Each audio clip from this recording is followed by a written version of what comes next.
Skont l-Uffiċċju tal-Istatistika tal-Unjoni Ewropea l-Eurostat, ix-xahar li għadda r-rata tal-inflazzjoni annwali ta' Malta naqset u kienet fost l-aktar baxxi fost l-istati membri kollha tal-Unjoni Ewropea. Kienet ukoll sostanzjalment aktar baxxa mir-rata medja tal-Unjoni Ewropea nnifisha li kienet 11.1% u taż-żona tal-Ewro li kienet 10.1%. Fil-fatt ir-rata tal-inflazzjoni annwali ta' Malta kienet 7.2% u kienu biss Franza u Spanja li rreġistraw rati aktar baxxi minn pajjiżna b'7.1% u b'6.7% rispettivament.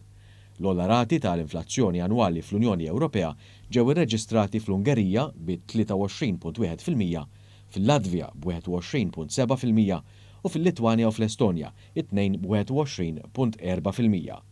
Ir-rata tal-inflazzjoni annwali naqset l-Unjoni Ewropea minn 11.5% f'Ottubru 2022 għal 11.1% f'Novembru 2022.